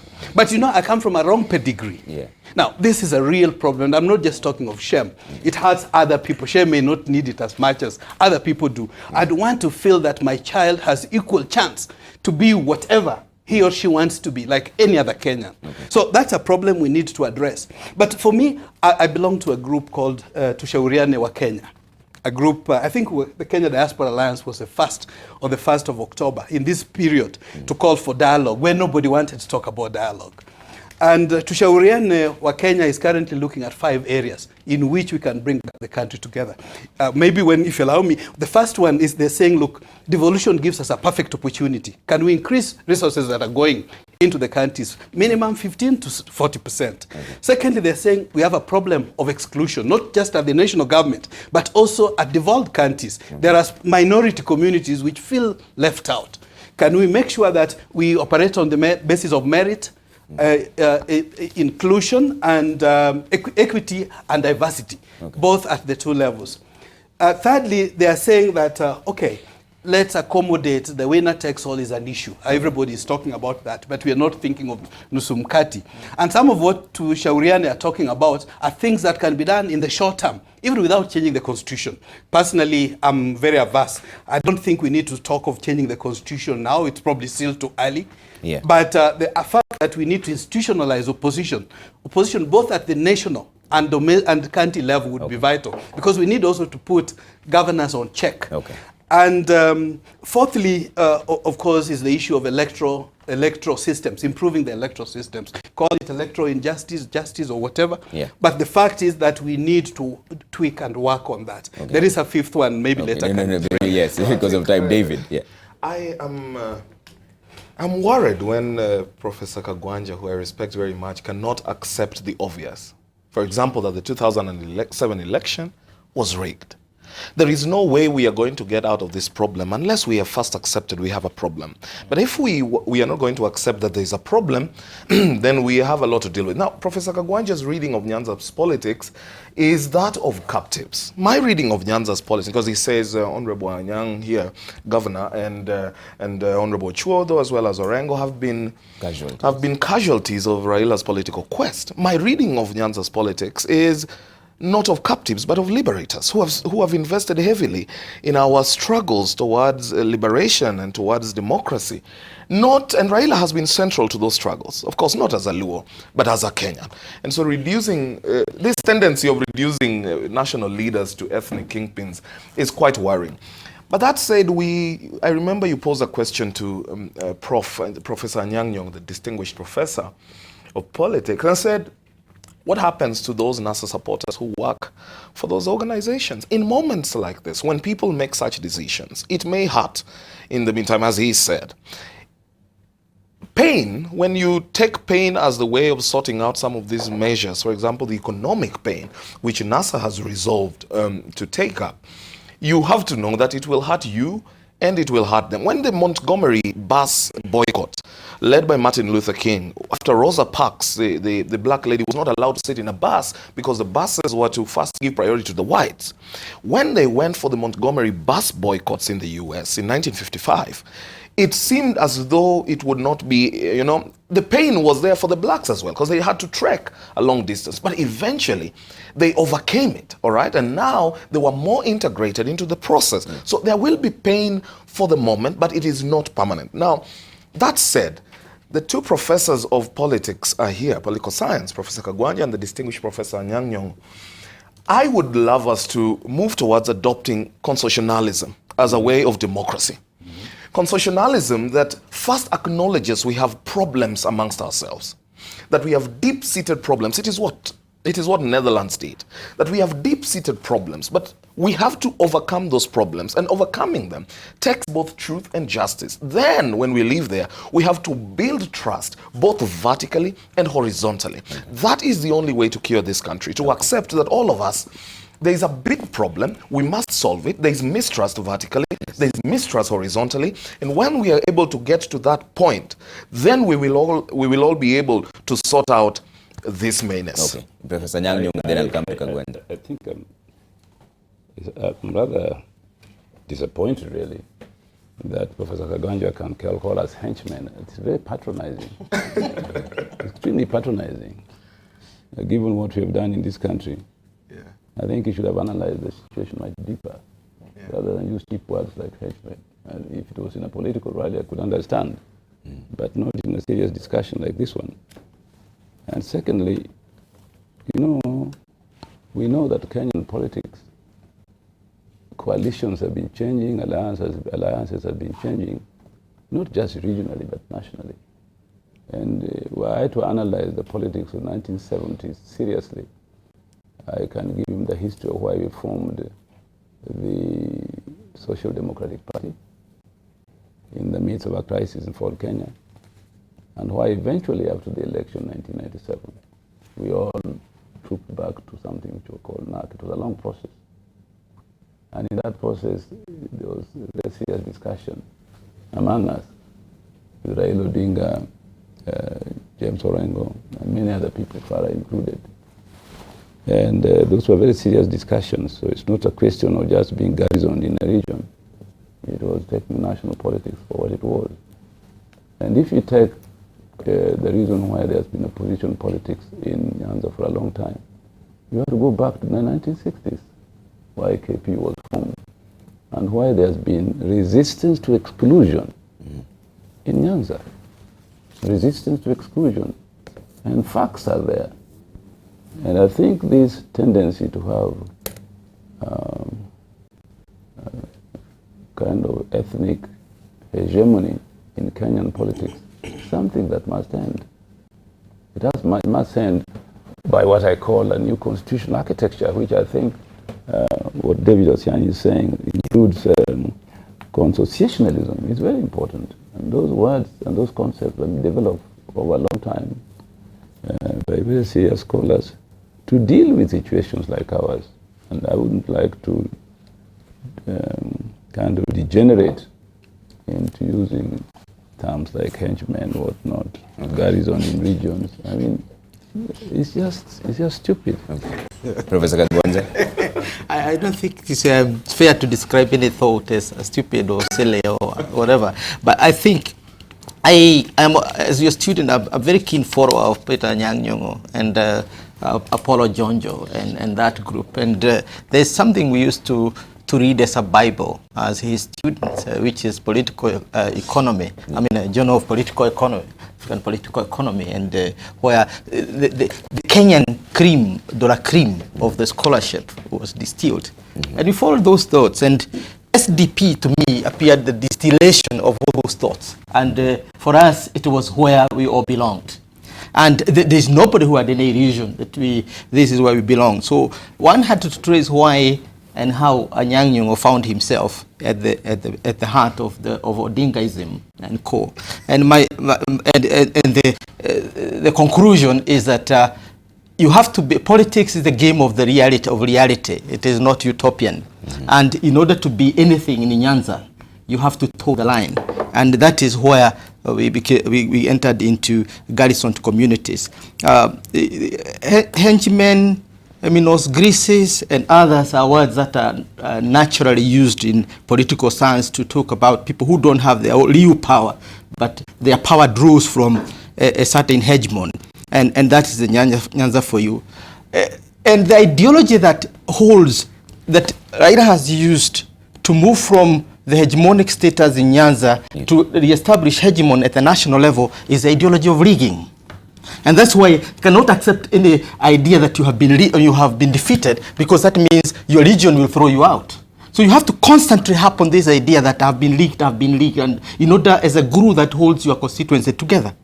And you can now begin to see how the strongest voice of the rigging ideology is Orengo, because we are beginning to see the politics of Odinga succession, whether real or imagined.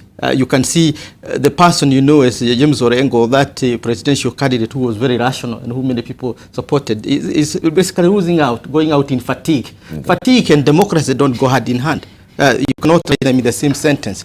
Therefore, it is true what Professor Anyang Nyong'o is talking about, the politics of exclusion. I have personally, and we worked with the professor, I was under him as the convener of the body that passed this constitution with Kiraito. They were the conveners, and I and somebody else were, the directors.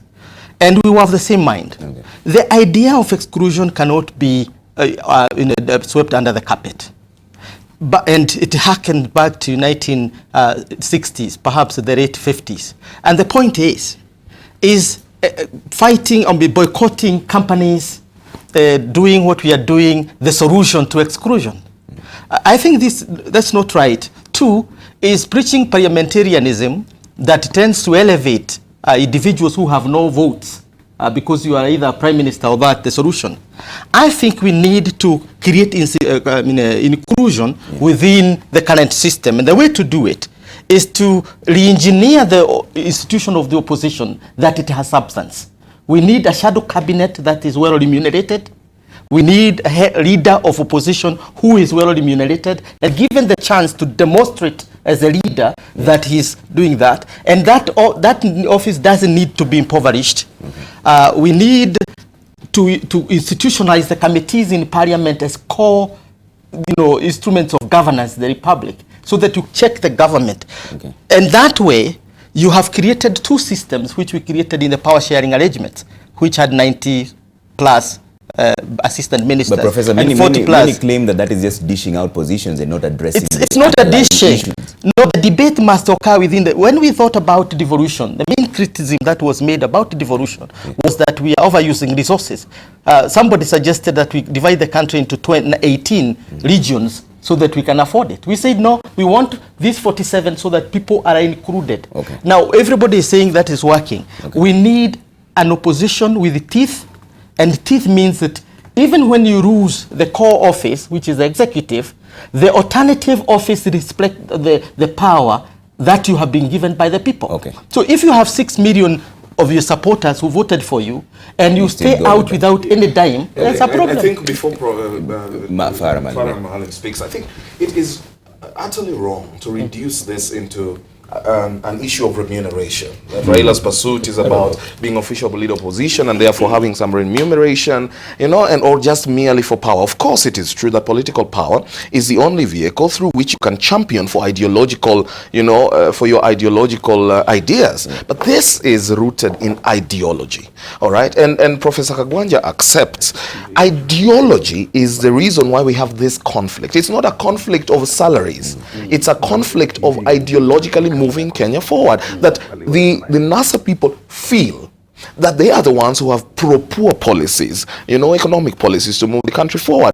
Now, Jubilee has its own ideology. So if we reduce the contest down to merely salaries and opposition leaders, then we are even losing the meaning. If we are creating these positions to dish out salaries as opposed to solving the deep-seated and rooted problems of exclusion, as well as giving opportunity for other ideologies to be able to feed into the national debate, then that is entirely wrong. Okay. Yeah, that premise is entirely wrong. But let me just... I'll let you respond, Professor, but let's get Farah very briefly.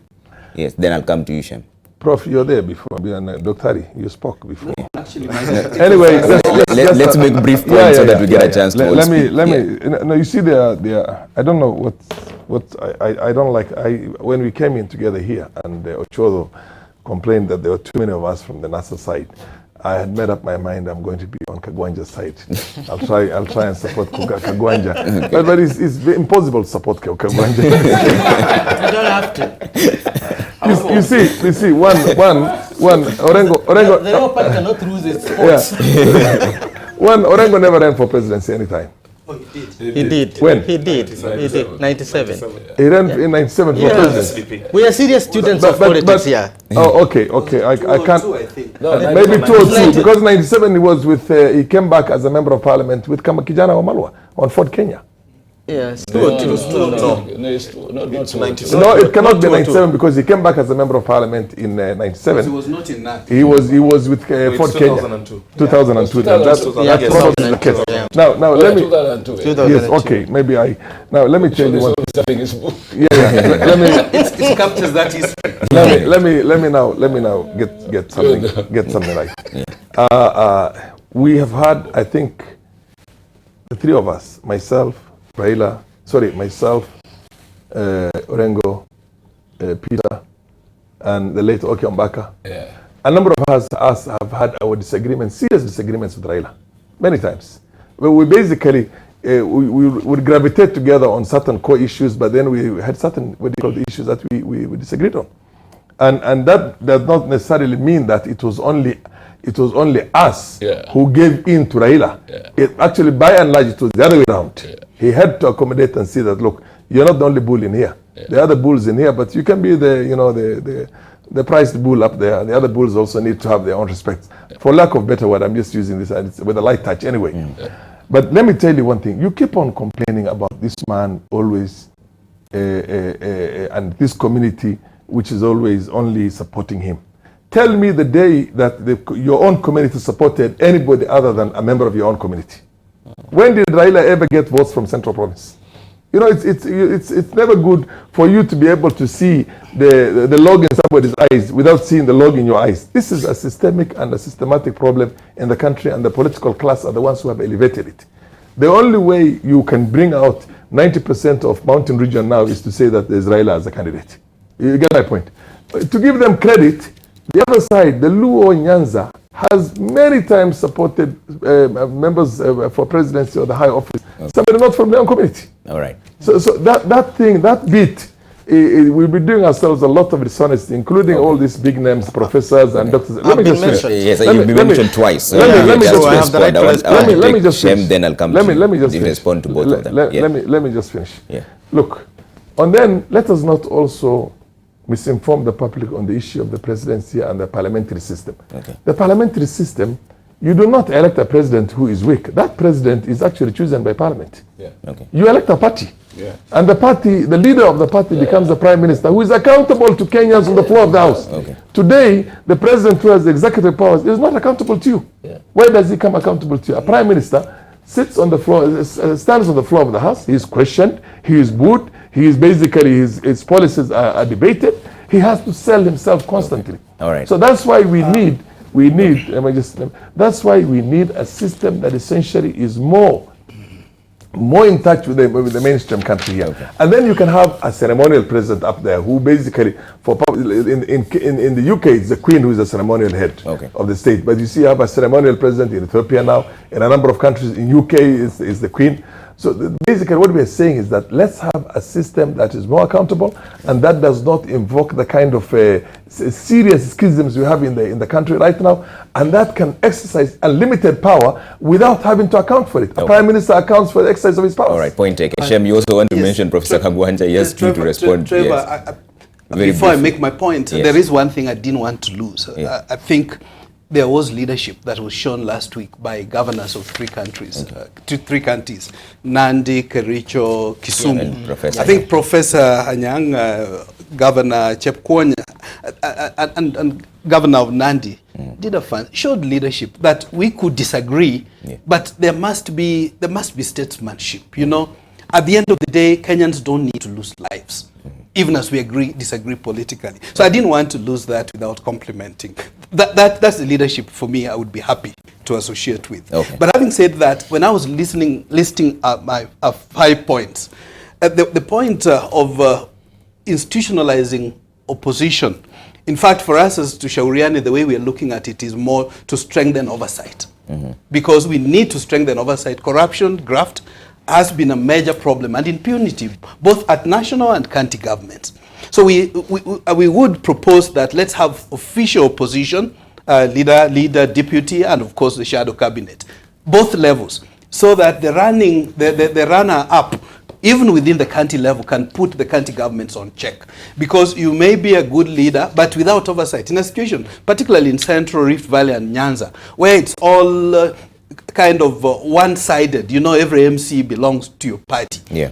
There cannot be effective opposition. So we are proposing that as we have oversight, let's improve also oversight at that local devolved level. The fifth point I didn't have opportunity to mention is historical injustices. I think this is the root cause of the problem. And this is where I have issue with when we start talking positions. You remember in 2007, and to be fair, I am slow to say who won and who lost. And even Kriegler said as much. He said Kibaki stole, Raila stole. What we don't know and may never know is who stole more than the other. So in those circumstances, it's very difficult to say so and so on, this was stolen and so on, because both stole. Okay. But again, having said that, we forgot once positions were created, Agenda 4, the historical injustices were forgotten. Yeah. I think for us, this is a fifth important point that needs to be addressed moving forward. Okay. Professor Kagwanja, I'll let you respond to the two issues that have come up before we get to social media. There's no responding because Farah Maalim is becoming a professor of insults. He is basically insulting me, and we need to elevate him. We need to elevate him because he's basically not debating me. He's basically throwing words. He has withdrawn and apologized. Yeah, that should be withdrawn. But on a more serious note, and of course, collecting me on history is where he is wrong. You cannot collect the right with the wrong. It doesn't make sense at any point. Now, I would want to respond to my brother's comment on parliamentary. I didn't mean rewards. And who says that if we now have the leader of opposition position, that Raila will take it? No, it might be taken by Akuro because he's the one who participated as an opposition leader in the last election. I mean, it's Akuro who was the runners-up to Uhuru Kenyatta. It was not Odinga. Odinga boycotted, yes. No, I mean, you can argue merits of that, but in constitutional terms, it is that. Of course, practically speaking, Raila has the vast bulk of the support, and nobody has ever distinguished that. Has ever denied that. Let me put it this way. Before 1997, before 2007, I'm answering to myself to Farah Maalim. Yes. The Kikuyus never elected a single leader. And you can do your maths. 1992, Matiba Kibaki. Yes. 1997, Kibaki. Uhuru. No, sorry. 1997 was Kibaki Ngilu. The entire of Southern Kikuyus voted Ngilu. No, well, I am telling you how we are divided because people did not want to vote. Even President Kibaki's, President Uhuru's advisor, David Morathe, asked him, he went to parliament on SDP. And those who did not want to go to SDP formed something called For the People. That's Michuki and others. Now, 2002, we had two Kikuyu presidents, Uhuru and that. Yes. It is Raila Odinga's ascendancy to power and the radicalization of the old ethnic antagonism between the Kikuyu and the Luo that has mobilized the Kikuyu against himself. And therefore, because they vote to a man to basically vote him out. That's it.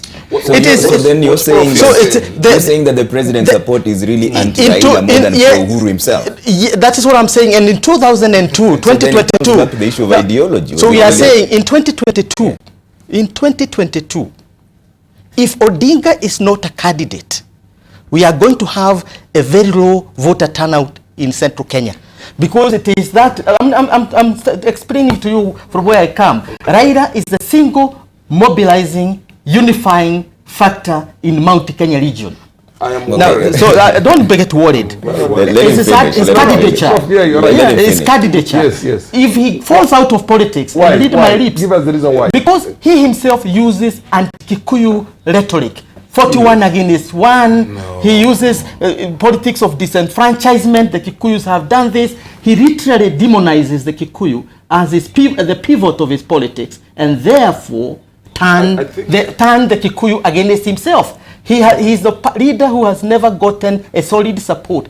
In 1969 or 66 and thereafter, Kenyatta had to fight bitterly to eradicate Odinga's support, Jaramogi Odinga's support in central Kenya, led by Kagia and others. And even subterranean talks, the support of Jaramogi would resurface in 1992. I personally and others literally rallied behind Jaramogi. No, what I think you see the point? So Jaramogi had no issue. Muito was his deputy. But the idea of using anti-Kikuyu rhetoric as a voter-catching element in other communities has helped Raila to radicalize the Kikuyu politics and to unify it against himself. So he's his own best enemy. That's the conclusion. Okay. Very briefly, because I have to go to social media, see what they're saying. Professor Kagwanja actually confirms that the Agikuyu community Not Gikuyu, vote Mount Kenya. Mount Kenya, no, the It's Mount Kikuyu Kenya, literally. vote based on, they don't vote based on reason, but based on hate. All right, that their hate for Raila Odinga outrides a reason, the reason why they should get into any election, and therefore, without the object of hate, they have no reason to vote. That's not my All right, that is the argument. That they hate Raila Odinga so much that they do not vote for better roads, better health, better economic status. They vote to deal away with Raila Odinga. So it doesn't matter how good his policies, how good Raila Odinga's policies may be, and that's the narrative that we must be able to overcome in this country. We must be able to rise about, you know, a parochial ethnic politics and go beyond the person and go for what's better for the nation. You talk about parochial, you are attacking me here because you are rural. No, you see, that's a wrong premise. That's a very wrong premise. The correction is not attack.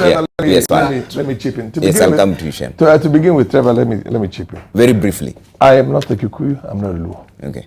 I don't come from the mountain and I don't come from the lake. Yeah. I come from the semi-desert. And frankly, I have friends, more Kikuyu friends than any other community in Kenya. Okay. In business, in many places, in everything. And I would never, at any given time, demonize a society. Okay. Whenever a society takes a position, that's a block's position, it's a sense of fear that's created by the political class. Yeah. So both the Kikuyus and the Luos in this country have no problem. These are the best people we have in the country. All right. But the issue is the political class for their own survival. And you have to understand it because the contest, by and large, other than Moi, has been between the two. Okay. Raila and Kibaki, Raila and Uhuru. So for everybody to be able to appeal to his base, one had to demonize the other. So I was talking to somebody, a friend of mine, in Nyahururu yesterday. And we're just talking about politics. It says, look, there is nothing that the community is more mobilized than to see Uhuru sworn in this time. Because the narrative that was sold is that if Raila comes, he will come and take your farms, he will come and take your wealth, he will come and take your houses. And of course, on the other side, there is definitely a narrative that we will stay as a permanent underclass for as long as you have somebody from the other side. Shem, very briefly, I have to go to social media and I want to give you parting shots each, but if you continue and Kagwanja is a good friend, so I apologize if Kagwanja, for any reason, I've never insulted you at any given time. I wanted just to say, the problem that Mount Kenya or a Gikuyu community have is not different from the problem my own people, the Luos, have. So for the benefit of David, that's a problem. We need to acknowledge it. It permeates those two, perhaps even with now the Rift Valley group. And it's not right. They shouldn't be supporting. They should be supporting people or opposing people on the basis of ethnicity. But having said that, that's what's happening, and we need to address it. And I don't think the beneficiaries of that system are the people who are going to address it. But having said that, I wanted there was the fourth point I talked about among our 5 points. I really feel nervous when we personalize issues and talk about Uhuru or Raila. I think we need to be above that. In my issue of improving the electoral systems, I am a bit concerned when it's like, you know, we are looking at free and fair elections, but we don't care about how the nominations are. There cannot be free and fair elections if there were no free and fair nominations.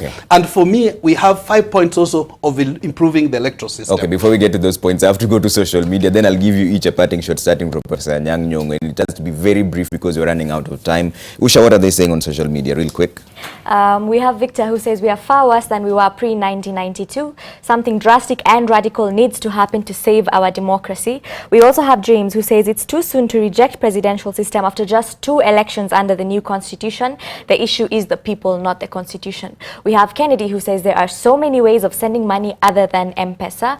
We have Dano who says economy was long killed by continuous scandals by Jubilee regime, Health NYS, SGR among others. We also have Josh who says best of wishes to the 615,000 candidates who start their exams today. We have John Gidanga who says in light of what is happening, many well-disposed Kenyans are wondering, can we really expect to have a united Kenya again? We have Abdikadir who says, how do we move forward and reconcile while a good population of Kenyans are still aggrieved? We have Politico who says Professor Anyang Nyong'o should know that Raila Odinga will always say the process is illegitimate if he loses. We have Mutali who says as long as each side of the political divide feels the other side is wrong, we can't get this country anywhere. We also have John who says dialogue between President Uhuru Kenyatta and opposition supreme Raila Odinga will be the only way out of this political deadlock. And we have Amos Kitui who says Dr. Shem should apologize to NASA supporters for calling us morons.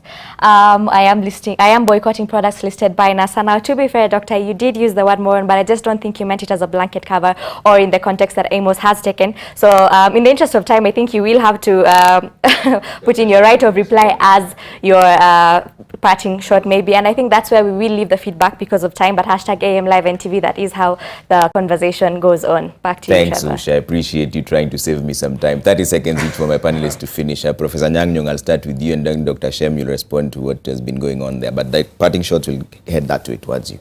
No, I'm just surprised that I think my former student is listening too much to Kameme. I think all he says is what Kameme says.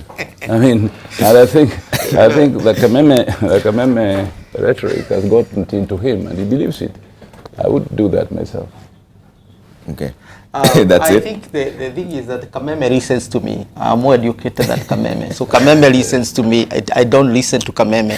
The argument was made during Kebaki's time that I am articulating Kebaki's time. I said I'm the advisor to the system. I cannot be advising and the system is listening to, I'm listening to the system. So I'm listening to myself. Okay. So Kameme, Shoro, Inoro, all listen to me. Okay. And when they need clarification, they call me in to make it myself. Okay. So I can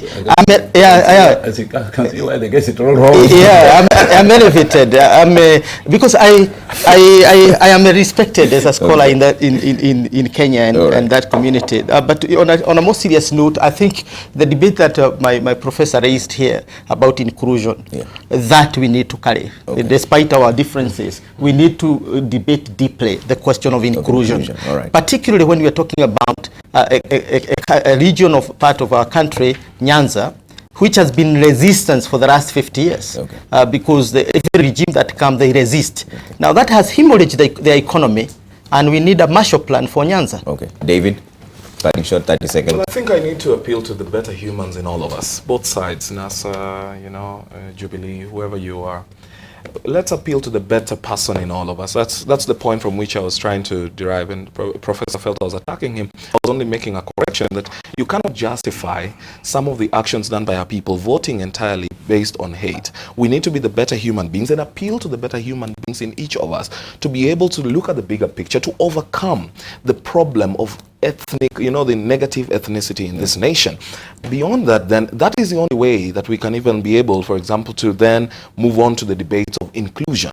We can only get to the debates of inclusion if we trim our bigotry, if we trim our sense of entitlement, if we are able to cut to size our sense of pride.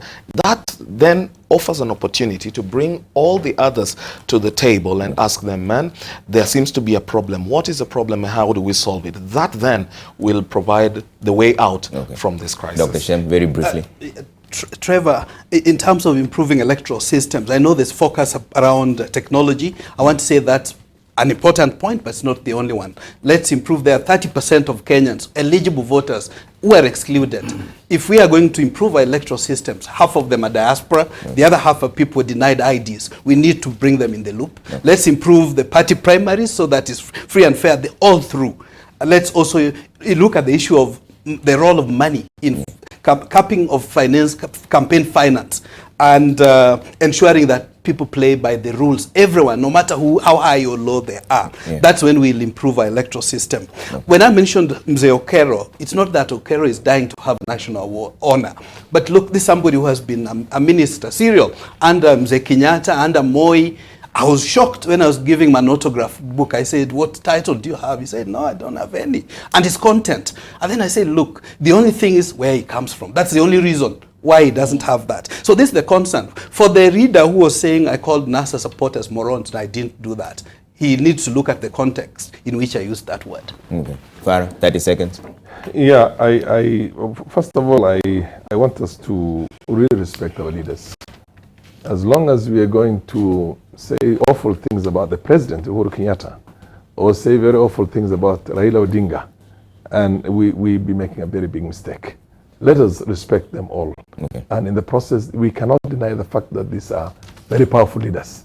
The country is almost, down the middle, divided between the two of them. Okay. Or whether it's, so these need to respect the leaders. Okay. As long as we're able to do that, then they will be also be able to talk in a language that is diplomatic, that is polished, that is polite. That way we can move this country forward. All right. Now, on the issue of electoral system, unless we do away with this so-called presidency, this very powerful presidency, yeah. Unless we do away with this, I think we will always have one cycle of dividing Kenyans along certain lines, ethnic, regional, class, whatever it is, one time or the other. So let us, at some stage in the future, have a referendum and espouse the parliamentary system, because that system, in my opinion, is more accountable to the people, and you have many people who basically are responsible. On the issue of Omolo Ekero, I'm surprised, because Peter will tell you, all of us who were there, I mean, if you're a cabinet minister, we had EGH, am I right, Peter? We all had, I had an EGH, Peter had an EGH. So it must have been an oversight on the part of the government. It's not because of any ethnicity. I want to believe that nobody would say, deny Isaac Omolo Ekero with all his running. Maybe a correction. All right, no. I have friends from a village. Gentlemen. Everybody I know has got an award. So all right, gentlemen, we can't run away from that. We have to leave it there for now. That's a different discussion altogether. Thank you for making time this morning, Dr. Farah Maalim, former Deputy Speaker of the National Assembly, Proffessor Anyang Nyong'o, Governor Kisumu, Dr. Shem Ochoudho, the Global Leader, Kenya Diaspora Alliance, and Professor Peter Kagwanja, CEO, Africa Policy Institute, and also a political analyst, and David Osiany, political commentator. Thanks for making time this morning. Up next is Better Living. Kobi Kihara. I see a lot of your response on feedback on Twitter. We'll sample some of them as soon as we can and have them run down on your screen. My name is Trevor Ombija. Always a pleasure having you with us.